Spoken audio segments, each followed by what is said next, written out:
air since 1951. This is The Legend. 105.3, 95.3, WDXE. Hey, it's time for the Friends and Neighbors Hours with yours truly and my friend Keith Durham in the building. Friends and Neighbor Hours brought to you by Hood & Hester Realty and Auction Company. Also, my services with Keller Williams Hood Company.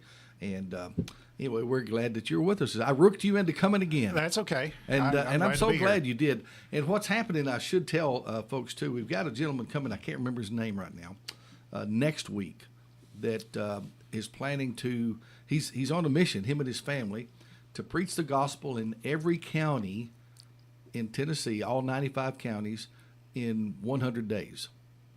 And I'm telling you, that's going to be a feat. I was told about him and through a friend of mine, and he's planning to be with us in the 8 o'clock hour next Thursday. So you and I were talking about it. We're going to switch Wednesdays and Thursday next week. And then while I was talking to you, I said, well, hey, why don't you come in with me in the morning, because I got an open window here, and you volunteered. Yeah, so Kevin and I will be here tomorrow, though. Kevin, you'll be here tomorrow for the Quick Mart Hour. Yeah. So anyway, we've got more fun. And by the way, I've mentioned it a couple times already, but did you happen to watch the Lawrence County High School Wildcats last night? I didn't. Tell me about it. Well, they came from behind to win the district championship last night. Really? They did. They were 11 points down at the end of the third. Boys or girls? Boys. Okay. Lawrence County High School Wildcat boys.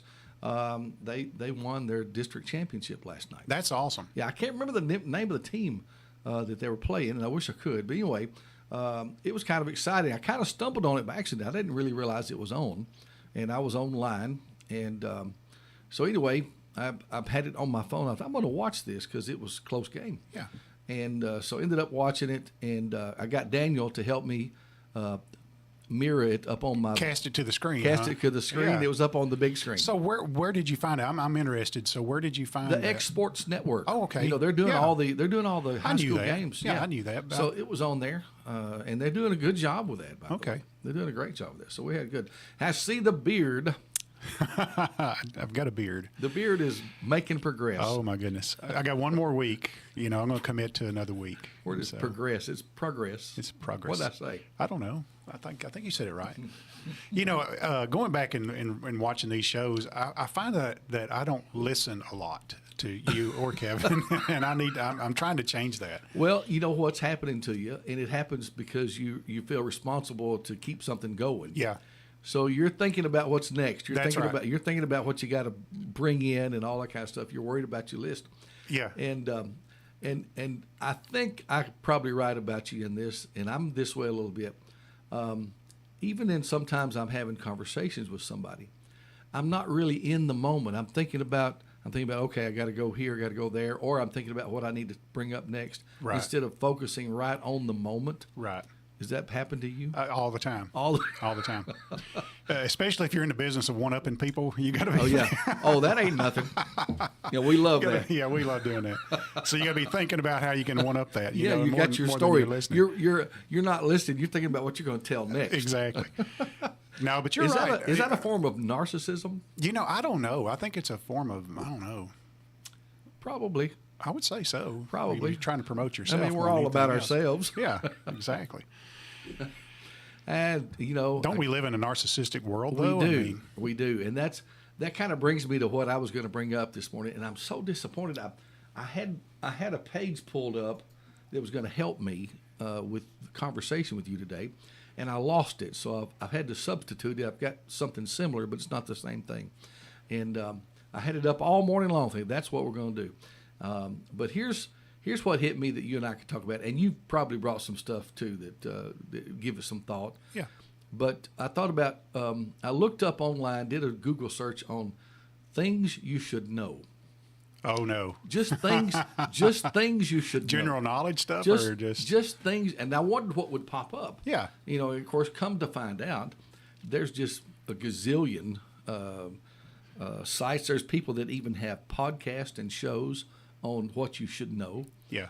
And of course, talk radio is all about what you should know. Exactly. I mean, because if That's you don't all know it, about. that's what you're here for. And all the talk radio hosts who want to tell you what they know and help you think what they think.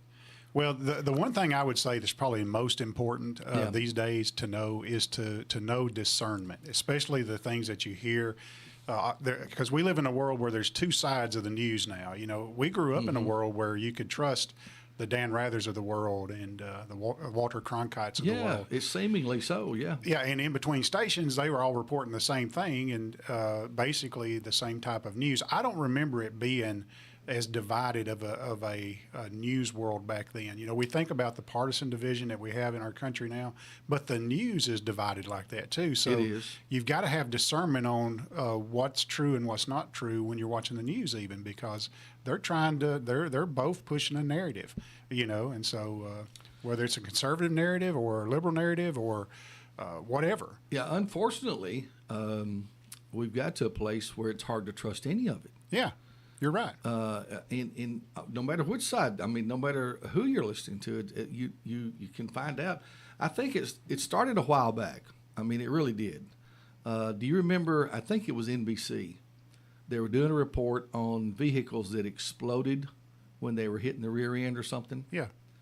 And so they were trying to they set up this test and showed how it would happen. And the car exploded. Turns out the whole thing was rigged.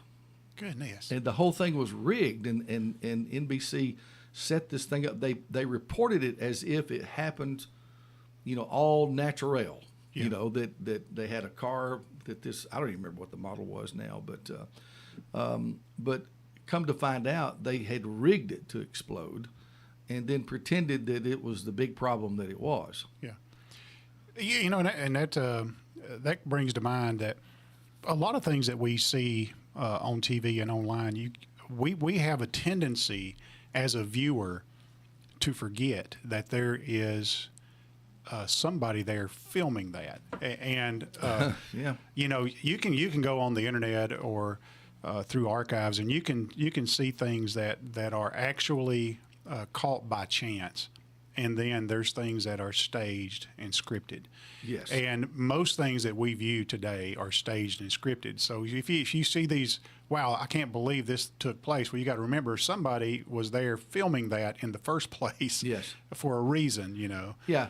And A so- lot of these videos now you see, they're supposed to be funny or accidents, this, that, and the other. I feel like a lot of them I can tell Yeah. that they staged it or planned it. You know, there's a lot of them that they just to get attention, just to make a video, a lot of kind of stuff that it didn't happen. It didn't happen organically. In other words, Right. You know, Sam Kinison really, he's dead now. Remember Sam Kinison? I do. Yeah. So anyway, he had a unique style of comedy, but he said something pretty profound. They were showing, and I'm not making fun of this at all, but they were showing these folks in Africa who were hungry and little children, and he's like, what's the guy with the camera doing? You know, why don't he hand them a sandwich or help them get to the line or something, you know? And so that kind of stuff is scripted too, even though it might be pictures of real people. They use those situations to tug at your heartstrings and things like that. So yeah, absolutely. You know, we forget that there's somebody behind the camera in most times. And so, That's right. That's right. I'm going to pull up this my check to make sure that we're on like we're supposed to be on. Of course, okay. You mentioned the cameras. Yeah. You mentioned the cameras being on everything. They're on here. Okay. As a matter of fact. And by the way, during this hour, we invite your phone calls. 766-9393. If you can think of something that everybody ought to know or you should know. And here's bring some of those up. I want to hear those. I had a list here that I had pulled up, and so things that you should know. And, Okay. and some of this stuff is kind of some of it's maybe in this list. I had a different list earlier, and I wish I still had it because it was some stuff that I wanted to talk about. Maybe I can remember some of it, but this one's not bad either because what about lighting a fire using stones? We should know that. Can you do that? I cannot. Like Trust two, me, like two stones. Even at this age, it's very helpful. Well, of course, we got lighters. We don't need that. This and there. But yeah, you didn't ever take flint rock in like a Boy Scout and make a fire. If I did, I can't remember that. Yeah, you can take flint rock. It'll spark. Yeah. Like on a piece of steel or something like that. Yeah, or well, a piece of metal, a whatever. couple of rocks will spark. Really? I If you didn't get know the that. right kind of rocks, that's the other Okay. thing. You got to have the right rocks. you used to have the old flintlock rifles years ago. Yeah, That would make a spark. That's what they did. that's right. Anyway, this one, I'm not sure how to pronounce this word, but you'll know this. Okay. Using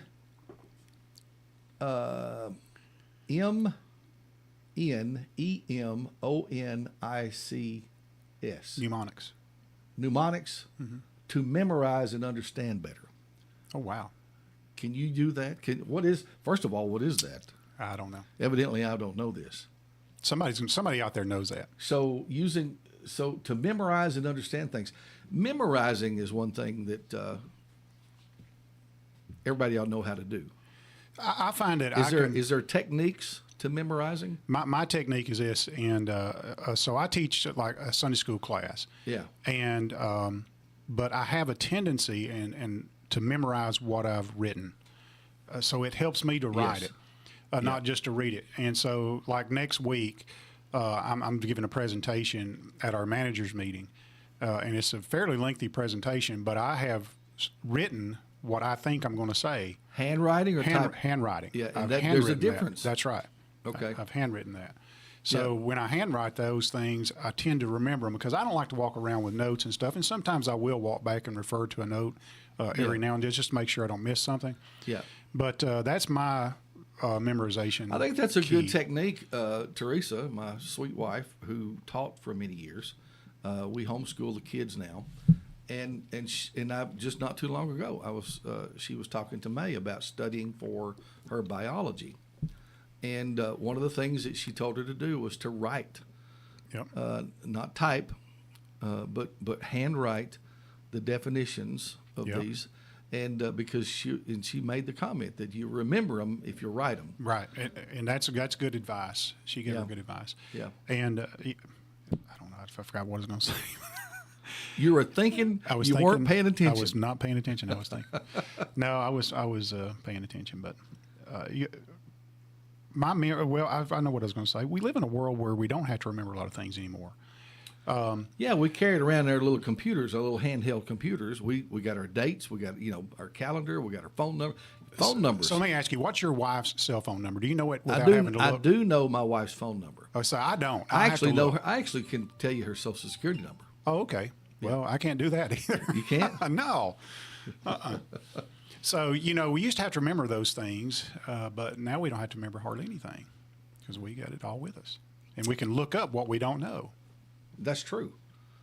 fairly quickly. That's true. But I do remember. There's phone numbers that I remember from my childhood. Me too. Yeah, but now you really don't have to know numbers. But I know a lot of numbers. I really do. Of course, I live a lot on the phone, and I have a lot of regular, attorneys' offices, lenders, banks, insurances. Yeah. All those. There's a lot of numbers that I just know. Yeah. And now a lot of them have my phone now, and of course now I can say, I can say call Paul Plant. Yeah, just to say his name. And there we go. And that makes. I have to tell you a story. A couple weeks ago, Yeah. I got the notion to wash my wife's car. Oh, And you so- did? Yeah.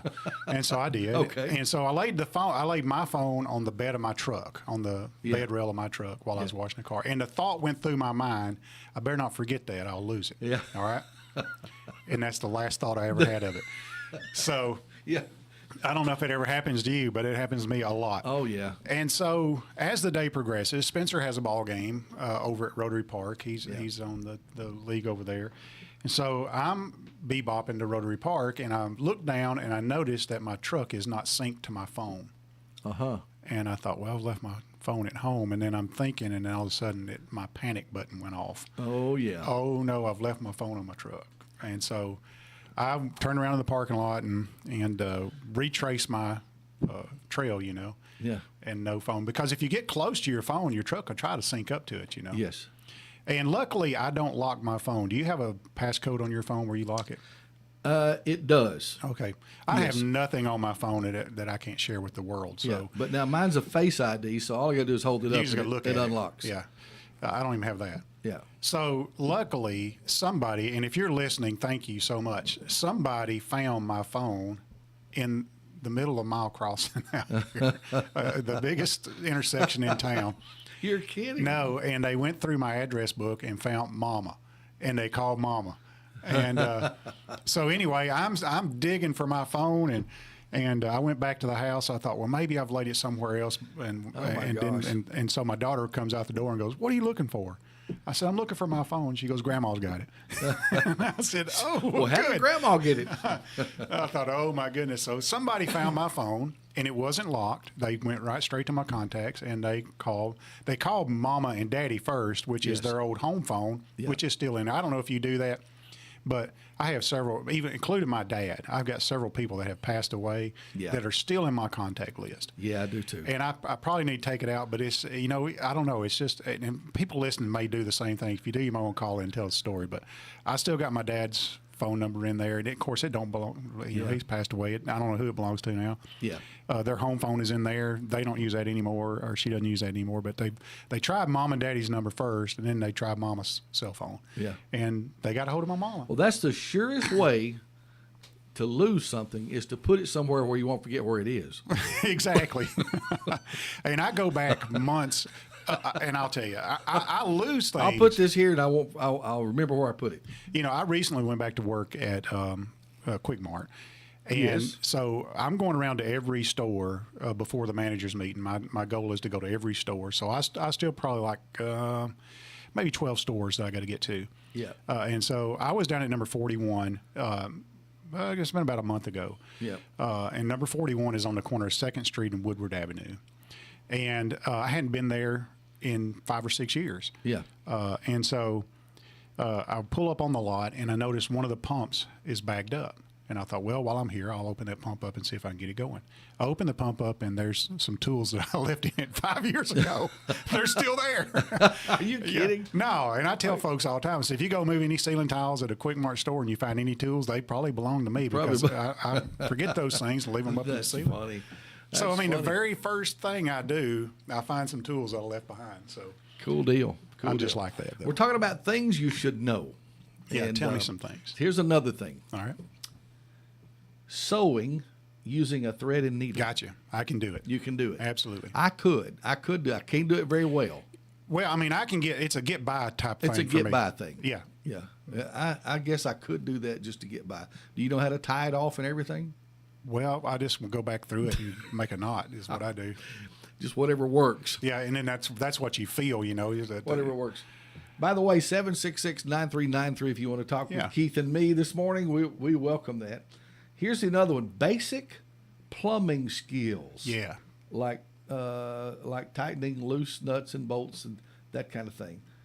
Basic plumbing skills. That's like basic mechanics skills. Do you have a toilet that you have to jiggle the handle? I don't.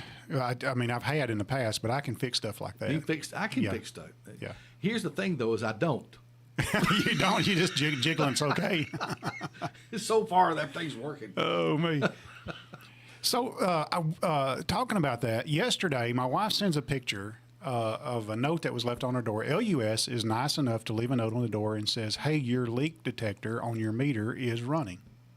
Your leak detector? Yeah. Did you know that there's one of those on the meter? On the gas? On the water meter. On the water meter. Oh, yeah. Okay. Gas is dangerous. Yeah. So water ain't so great, but... So if you go out and look at your water meter, it's got those big long numbers, looks like an odometer on a car. Right. But the center of the water meter, there's a little whirly bird that goes around. Yes. And if that whirly bird is going around and you don't have any water on in your house and that whirly bird is going around, you've got a leak somewhere. You got a leak. Okay. And so that's something you should know. Yeah, and I didn't know that till yesterday. And what I also didn't know is right next to my water meter is a shutoff valve for my house, for my house side. And I turned that shutoff valve off and the little whirlybird quit working. Stopped, Yeah. And I thought, crap, I've got a leak somewhere. So did you find it? No. So the problem is my water meter is probably 400 feet from my house. My water meter's out on 5th Avenue. Yeah. And so it runs the length of my driveway to my house. And I think, if I'm not mistaken, I put that water line under my driveway. Yeah. And if it's leaking under there, I'm in trouble. Well, So just run your hose across the top. exactly. Just run your hose across When the you're top. taking a shower and somebody comes down the driveway and it turns off, it's like, wait, what happened? Yeah. No, that would be a problem. Yeah. So I'm on the hunt for that now. So I've got a shut off up close to the. I've got a shut off, I believe, close to the house. If not, I've got one under the house, right where it enters. Okay, so you didn't know there was a shut-off valve at the water meter to your house? No. So I know, like inside the water meter itself, there's a shut off where the city can shut off the water. You know, where you got to have like a wrench or something to shut it off. Yeah. But right next to mine is another little round thing that I took the lid off and I can shut my side off. Oh, you shut your side off. Okay. Yeah. Okay. And when I shut my side off, the leak detector quit. It stopped. Okay. So that means it is on my side. It is on your side. Well, And shoot I was a thinking, monkey. I was hoping, man, hopefully it's just a bad meter. Shoot a monkey. That ain't good. No, it's not good. And so ain't good. I'm on the hunt for that. Let's see what else we can do. Let's see. Basic grammar. And trust me, this is missing in the majority of people. You know, we're in the South. We have our own Oh, my dialect, so gosh. grammar is tough. Now, that's something that I can't say a lot about. I misuse words or phrases all the time. You know, ain't is bad grammar, but it has recently been accepted, I Yeah, believe. it was eventually made a word because it was used so much, Yeah. I guess. But yeah, I tend to get things wrong, and here's one that I get wrong a lot. I seen that or I saw that. There's a different. Or is there There's a different right way and a wrong way? There's a right way and a wrong way to use seen and saw, and I get it wrong. Maybe all- have seen Yeah. and just saw is all by itself. I don't know. Yeah, I'm not, and I never can get it right. And Teresa always laughed at me when I get it wrong. And now May does, and now May even says something like, well, she says, can't you hear it? It even sounds wrong. And I'm like, well, no, it don't sound wrong to me. So, you know, I wonder if teachers still do that. Did you ever have a teacher? Teachers used to correct you on grammar. Well, when yeah, you that was spoke. what they were there for. And they used to grade you on how good you wrote. I mean, I can remember my teacher, you know, we used to have to write things. They had that ruled paper, you know, and had the dotted line through the middle. And Yeah. you had to learn to write good. And I look at my sons and my daughters writing today, and I'm thinking, golly, is that a 4 or a 9 or a G? You know, Yes. I'm like, what in the world? Yeah, I don't penmanship. Yeah. I'm terrible. But you know, here's what happened to me, and I'm not making excuses, but I don't have good handwriting. But one of the reasons I don't have good handwriting is because I can't spell. So I hide it with ugly writing. I see. Does that make sense? It does. And I've got such a habit of it that even when I know how to spell it, my handwriting goes crazy. And so I've had to rewrite, like, you know, names that I take here or the trading post or something I write down from the trading post to this, that, and the other. Yeah. Sometimes I can't even read what I just wrote. So your descendants will say something like this: "Well, we didn't know much about Grandpa Jeff, but he was a doctor." Yeah. By his basically. handwriting, he was a doctor. I was, you know how, you know, we use your credit card, especially in the old days, you had to sign. Yeah. You know, they don't have to do that much anymore. Right. You use a debit card and you punch a number, or sometimes they don't even ask for either one. You swipe your card and Yep. and go. Well, when you had to sign, I remember being somewhere. I don't even remember where I was, and used my card and signed the ticket. And the gentleman picked it up and looked at it, and he said, "Thank you, Mr. Scratch," Oh, man. because I just made a mark. Has your signature changed over time? That Somewhat, yeah. mine did too. Mine got shorter. I used to sign my whole name, and if I do business in my first name. Keith is not my first name, so I do business in my first name. And if anybody calls and asks for me by first name, they don't know me. And but when I sign my signature, I sign Now by say first that name. again. Say that again. Say what again? What you just said. So I go by my middle name. You go by your middle name. Right. Keith is my middle name. I didn't know that. Yeah. So my first name's William. William. So Yeah. you're William Keith. Yes. Well, I didn't know that. Yeah. Okay. And so whenever I sign documents or I do anything in a legal whatever, I Yes. will sign William K. Okay. Is the way I sign. But when I was mayor, you sign everything 100 times a day, and I shortened my signature because I used to be or used to have a I don't know over time, I guess, doing it so much. I used to have a way I wrote William that I would know how I wrote it, because when I got to the M, I would curl back and dot the I off the M. Okay. Now I don't even do it. So basically, my signature is like Will K. It looks like Will K. Yeah. And so because it's just when you're signing papers and you're having to do a stack of 100 at a time, number one, I can't be consistent at it. And but the shorter it is, Yeah. you can, Yeah. So my signature has changed over time. My wife caught it. She goes, "Is this your signature?" I said, Yeah. "Yeah, that's it." That reminds me, back in high school, if you had to leave the room, you get a hall pass. Yeah. And then in the teachers had their own little initial things. Yeah. And we got to where we could mark one or two of them and make our own. and we got caught. And boy, one of the teachers was really mad. He got up he got up in front of us and wrote his initial thing on the chalkboard at that time. And he turned around and he kind of blasted us and said, "That is mine." And you're using my, he was not happy. Oh, I can imagine. But we thought we were getting away with, and we did. So where'd you go to in elementary school? Elementary school was New Prospect. Now I started Okay. my first year of elementary school was at Ingram Sowell. Okay. I was first grade there. Miss Faust was there and loved it. But we moved out to New Prospect somewhere. Me going to the second grade. Okay. So from there on, I went to New Prospect, and then I didn't go all the way through the 8th grade there because I wanted to play football, and so I went to E.O. Kaufman Okay. my 8th grade year.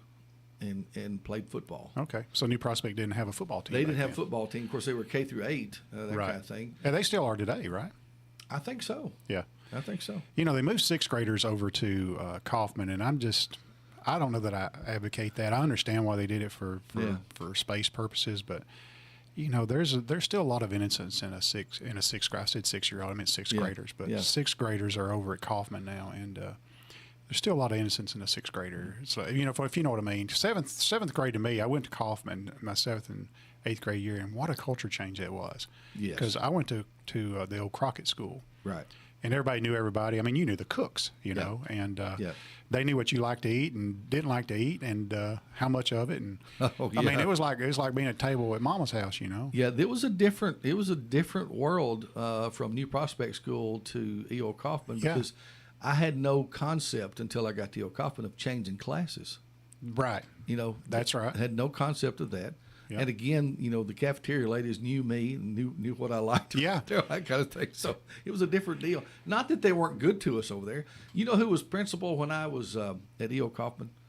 Wait, when E.O. Kaufman was in there. No, it was Norman Marston. Okay, yeah. Remember Norman Marston? Yeah, absolutely. And after I got grown and knew him, you couldn't ask for a nicer. I'm telling you. Nicer man. But I was kind of scared of that dude. And of course, that's a good thing. That was a good thing. Yeah. But he was big and intimidating. Smoked a pipe. Yeah. In his office, and it's a different time. I'm telling you. Yeah. Talk about smoking. It was a different time. It was back in the days when I grew up. You had to go outside to get a fresh breath of air. And I'm going to talk about him just a second. Go ahead. He was young. I was in my 8th grade and tried to play football. And you know who the coach of the football team was there? And I don't know if it was his first year or not. It might have been. All right, let me guess. Was it Ralph Benson? No. E.O. Kaufman football coach was Calvin Moore. Are you serious? I'm serious. Him and Mickey Dunn. Yeah. Him and Mickey Dunn were the coaches. Wow. So they must have been really young. They were. Yeah. Because Mickey, when I went to Kaufman, Tom Cruise was principal the Yes. first year, and then Mickey became principal. Mm-hmm. And then when I got to high school, Tom Cruise was principal for a little while. Then Mickey became principal. So they sort of. Tom Cruise was principal when I was in high school. Okay. Yeah. He became principal, I think, when I was going into my sophomore year. Did they have a smoking area outside the art class over there? They I guess? did. So that was like shut down whenever. Yeah, they you couldn't did. smoke, but you could get certs. Well, hey, listen, it was such a different time. Oh yeah. I started out, we can talk about anything. Yeah. You and I, we can reminisce and talk about whatever. I started out this day on things we should know. Yeah. And we've just kind of meandered around. When we were talking about memorizing a while ago, Yeah. it just made me think of something. Writing it down, that kind of thing. Yeah. do you have a technique for memorizing the scriptures? Or do you even try? Yeah, I do, to be honest with you. And because, well, I don't know that I try. Try. And I don't know that I try either, but there's a lot of them that I can quote because I'm just so familiar with them. And maybe that's part of it. And here's what's bad is it's lazy on my part, but like when I'm preparing for a Sunday school lesson, like 2 weeks ago, it was Genesis chapter 15, 16. Yeah. And so in the back of my mind, I'm thinking this is mentioned somewhere else in the New Testament. Well, it's Galatians chapter 4, you know, and so it goes perfectly when you're teaching those two things. So those kind of things hit me like that. It's not that I didn't intentionally remember Galatians chapter 4 because I can take the little portion that I remember and I can Google that and it'll tell me exactly where it's at. Yeah. And I find myself doing that more than anything, and it's more lazy than anything. But you know, I think it's a good thing to memorize Scripture. Well, I'll tell you something and I'm not going to bring this up to be in any way controversial or confrontational with anyone whatsoever, but I'm a huge fan and an advocate of the King James translation, the 1611 King James translation of the Scriptures. I view them as the most accurate translation, and I think by far the most blessed translation in the English language that we have, and we believe in an inerrant Word of God. We believe that it's perfect, and of course there have been a lot of, I guess, upgrades, if you want to call them, or translations, if you want to call them that, in all that, and there are people that use different versions or translations of the Scriptures. Yeah, and I'm not bashing that. And I'm one of those guys. I use New King James. Yeah, our church does mostly. There's a lot to use the New King James, and then there's the NIV, and there's the American Standard, and there's a whole lot of them. Yeah. And again, I'm not bashing anyone for using those. I sometimes use them, but I always reference, or my solid rock is the King James translation, and I kind of hold the belief that it says something. If it says something different than that, then I lean toward the King James. And one of the things that I had pointed out to me, we're talking about memorizing. Yep. You know, it's an odd language. The King James translation uses words that we don't commonly use. Right, Old English type stuff. The Old English, these, thous, and those kind of things. One of the things that had pointed out to me as a young man trying to study the Scriptures is that they're easier to memorize. They stick in your head better because they're unusual. Really? Think about the fact that you when you're reading that, or you soak it in and you hear it, you know that you're hearing the Bible. When you hear the King James translation quoted, you know that they're quoting a Bible verse. Right. Because it's different, because it's unusual. Yeah. Okay. So if a man is preaching, for instance, and when he's preaching, he's elaborating on what the Scriptures mean. Yeah. And so he's using his language, he's talking, he's using his language, he's talking. But then if he quotes a Scripture out of the King James, you know that he's quoting Bible there, and he's not just talking. Yeah, and that's a good point. Yeah. And so it really intrigued me, and I've spent a lot of time kind of thinking about this and looking at it. Yeah. And it's true. It's so much easier to memorize and quote than the language that we use commonly, because it is different. Yeah. So it's like poems. You know, you can memorize a poem easier than you can remember just a speech or something. Right. So anyway, that's a good thought. So anyway, that was just something that's kind of stuck with me over the years. So I've got a King James Bible that I use. I do Gideon speeches, or I do Gideon presentation more than anything. At different churches and different denominations of churches even. And when I do that, I carry a King James because it's universally accepted. Nobody says, well, we don't read the King James here, you know. Yeah. But if you can go to some churches that say, hey, we're King James only. Yeah, that's true. Yeah. That's true. And so, you know, it's when I go and make a presentation, I don't even ask. I just bring the King James and it is universally accepted. And there are some places where they're only. And are y'all at only? Is your church only King James? No. Okay. No. Yeah. No, not at all. I'll tell you something else. This is kind of I guess we'll go with this conversation. Sure. You know, we have so many resources now to study words and language and this, that, and the other. And one of the things that's been that I've liked is having one of those huge, big library dictionaries. It's about that thick. I know what And I have 2 or 3 of them. I have I actually have a library dictionary stand in my office behind my desk with them on there. And I got one, the biggest one, that's laid open up there like they do. It looks like a pulpit, but it's not. And I've had people say, "Is that a big Bible?" And I'm like, "No, it's a dictionary." It's a big dictionary, but all the words in the Bible are in there. But all the way there. And the reason I say that is you can read. Let's say you pick up a word or any word. It'll have a definition that's this long, and there's so many nuances to the meaning in the English language. Yeah. So, in my opinion, the English language is the most expressive. Being able to carry all kinds of nuance, emotion, all that kind of thing, whatever, and by using the same word, and you have to find it in its context. Right. So anyway, and probably the English language is a concoction of multiple languages. There's a lot of Latin and Spanish mixed into our absolutely. language that we use every day that you may not even think it came from somewhere. Yeah. Yeah. So. Interesting. Anyway, I didn't mean to get us off on that too bad. So one more thing on that. The last King James Bible that I bought has been years ago, but not too many years ago. I'm going to say maybe 10 years ago. And guess where I got it? Where? A guy was coming door to door selling Bibles. And I thought, wow, I'll take one. And so I bought, and it was almost like Andy Griffith days. Yeah. You had to give them the money, and they sent it to Raleigh or wherever, and it come in the mail. Yeah. So I've got this, and that's the one that I use on my Gideon presentations. I'll take that Bible with me.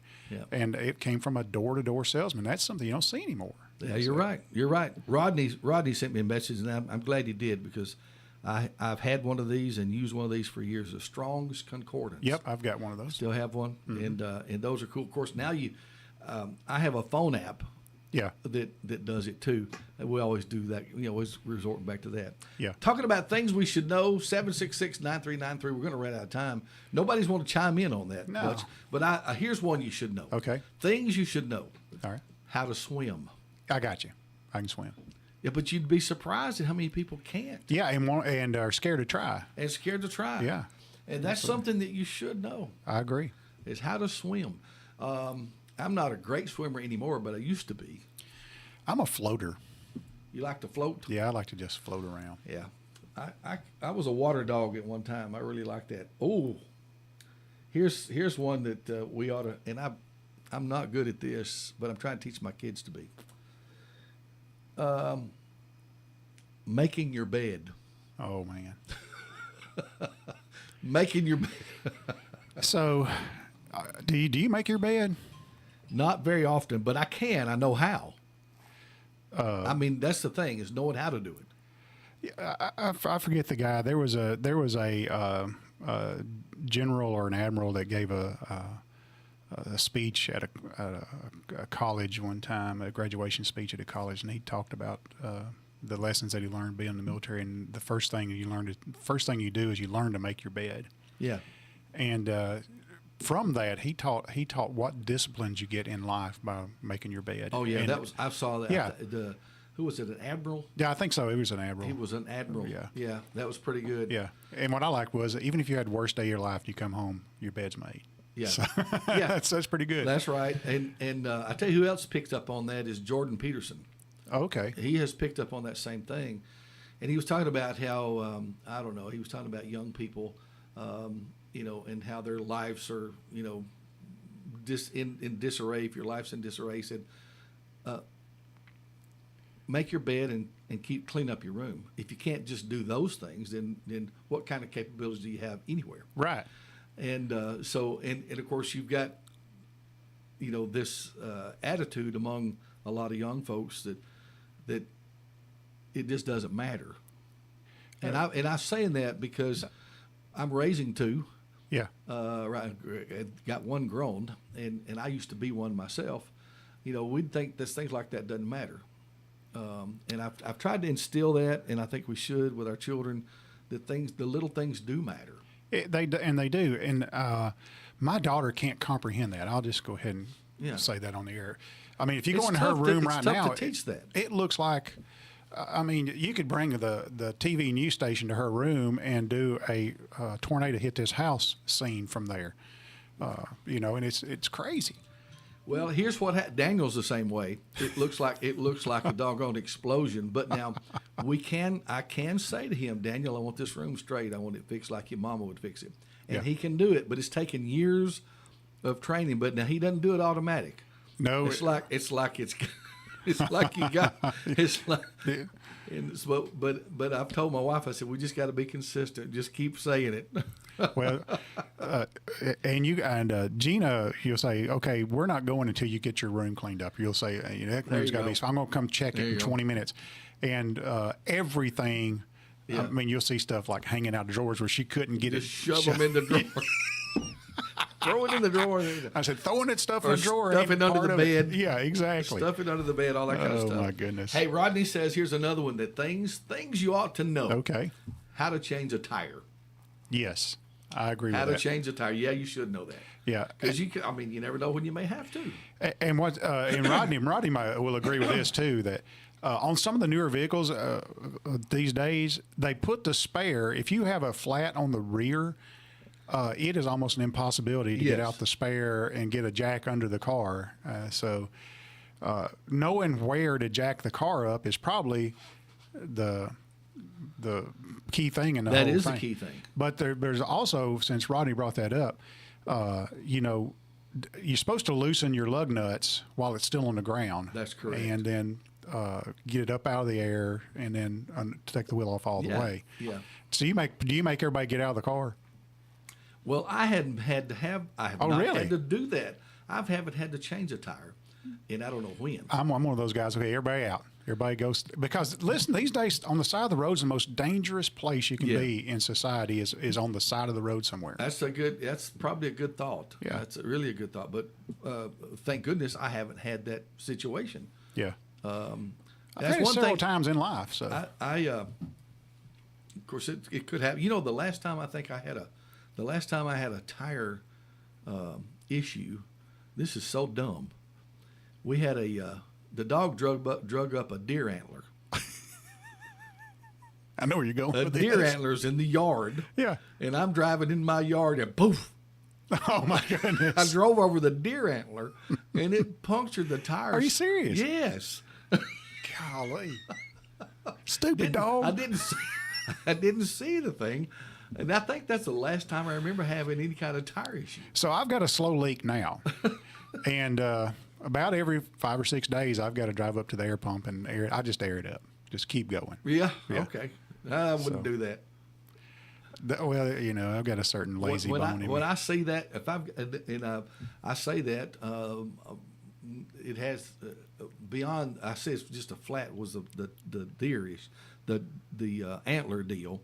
But one day, it's been several months ago now, I noticed a doggone nail in my tire.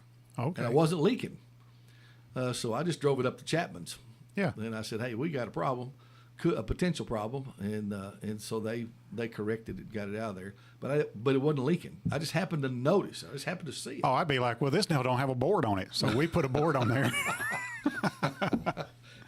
So I looked at my tire. I don't see anything that's visible, but it just go. Over a week's time, it'll lose 4 or 5 pounds, and I have to air it up.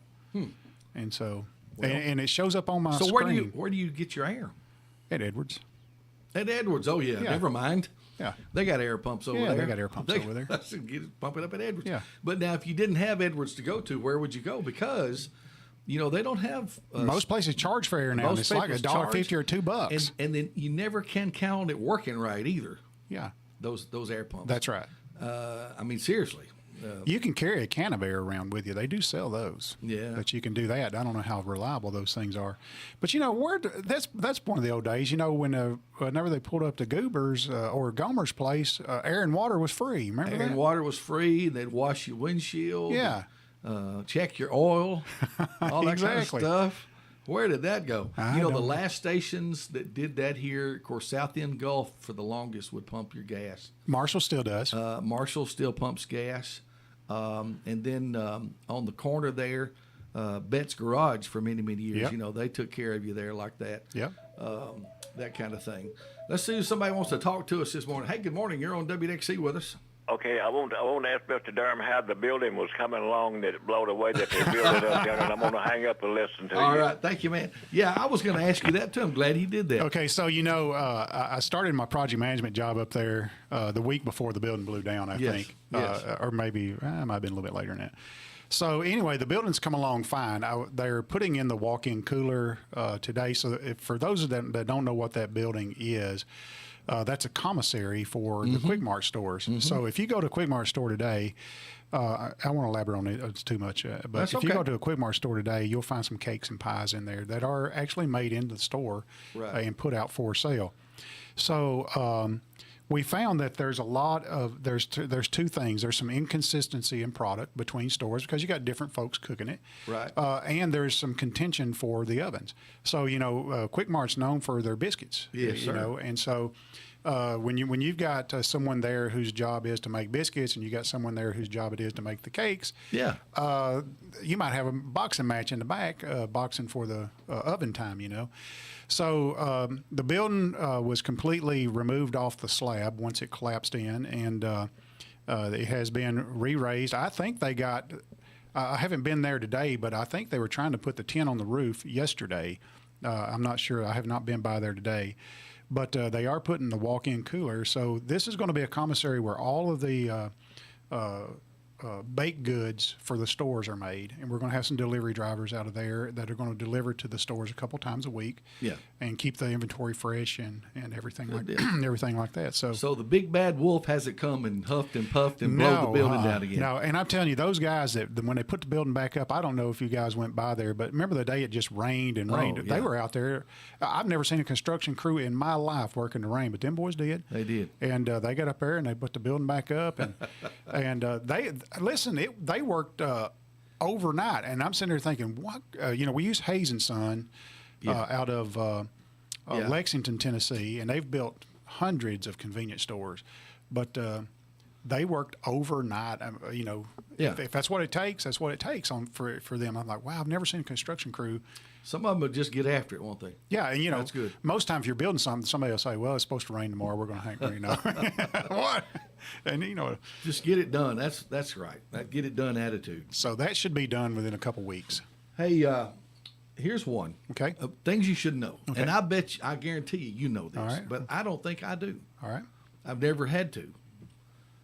Using a tester to see if a wire is live or not. All day long, yeah. All day long. Oh, yeah. All day long, you could do that. Absolutely. And I guess I could if I had to, but I've never had to. I've never been an electrician, never worked on it. Yeah. And by the way, do you really understand electricity? Absolutely. I'm an electronics engineer by trade. You know that. Yeah, I know.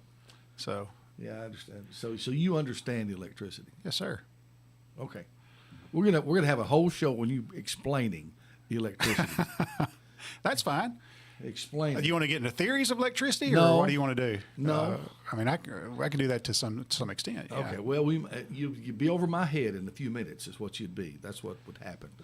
I'll tell you something else you should know. Everybody should know. It says in my little list over here. Okay. Is how to paint anything properly, from your room to a chair to a table. How to paint something. And listen, there's a technique and a skill involved in painting. Yeah, You can't just. I agree. You cannot just decide to paint something. And trust me. Well, my wife and I painted our living room, Yes. and it looks good until you turn the lights on. Yeah, I mean, I'm serious. There's a lot that goes into a good paint job of Yeah. anything. You're right. And there's a skill involved. There's a technique involved. There are things you do and you don't do. And I have figured out this, even though I'm not by any stretch a great painter. I have figured out this. Your brush and the equipment that you use makes a tremendous difference. That's in anything. That's my rule. Buy good tools. Yeah, buy the good stuff. And take care of them. And take care of them. Yeah. It pays in the long run to, especially I have figured out in painting, to get a good quality brush, I guess a good quality paint, Yep. and all the rest, and it makes such a difference in how you come out. And I can tell you right now that's going to be expensive. Yeah, it ain't going to be Good cheap. paint has gone up, Jeff. It's unbelievable. It's like $50 a gallon for some of it. I know. So you don't want to mess it up. Don't worry about the price of gas. Worry about the price of paint. A gallon of gas is nothing to a gallon. Yeah. Gallon of paint is. You don't think about it a lot, but I'll give you an example. I used to work at Stennis Space Center, and these guys were working on a rocket engine one day, and I'm working on the computers in the room, and I said, "What are you guys doing?" They're heating up these bolts, and they're driving in their bolts are made of some type of aluminum composite or something. I don't know if it's not aluminum, it's titanium, I'm sure, but they're heating these things up and they're driving them in, and they're shaving millimeters off of those screws. Yeah. And what they're trying to do is they're trying to lighten that as much as they can.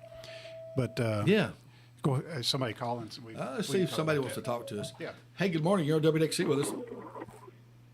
Hello. Jeff, Hey. Uh-oh. what's up? Well, I'm on the air, buddy. What about Keith? Did he sell his piano? Did you sell your piano? No. No. Do you still want it? No, well, I thought he must have, and he left his razor on it. Yeah, that's exactly right. I don't know about you guys, but razors are expensive. That's what I'm boycotting razors for a while. Yeah, boy. Yeah, that's right. There's something else everybody should know. Is Dennis Tipper. Yeah, I don't know why Dennis ain't Y'all in have here. a good day. Thank I you, just want buddy. to see if it's Thank you, sold man. his tiny. What did he say? What did he say? I was talking over him. Oh, what did he say? Dennis, quit listening to the radio and get up here. Oh my goodness. We need to have him up here one day. He's threatened it, and I threatened it. I don't know. He just needs to So come. you know what? They're shaving weight off. Yeah, so they're shaving weight off of this engine. Yes, And what you don't think about is the weight of paint. that's exactly right. You don't. And but there's people, that's their whole life is they determine how much weight. So when you go to paint a ship, think Yep. about how many 55-gallon drums of paint it takes to paint a ship. A battleship, and how much it weighs. That's right. The So- paint does have weight. Now, Yeah. of course, it doesn't weigh as much once it's dried.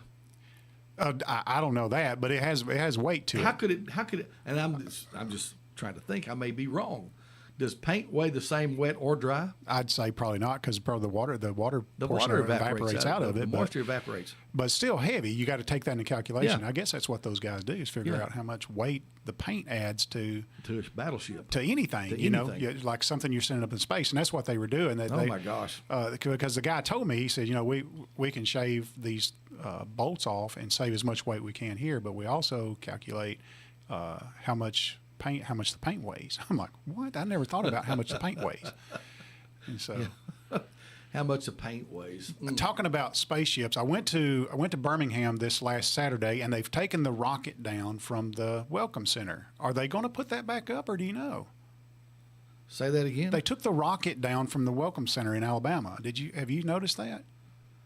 Yeah, they did. They took it down Yeah. Why? because they say it was beginning to be dangerous. That's a bunch of baloney. They said that it was beginning to be dangerous because it wasn't made to stand there as a statue, whatever. Yeah, but you could weld it or whatever. And I make would it. have thought so too. There was a lot of people upset about it. I mean, they're not going to take it back to the moon or nothing. You can just make it a permanent fixture. I got one more All right. that men Ought to know. ought to know. Men should learn how to trim and shave. I agree with that.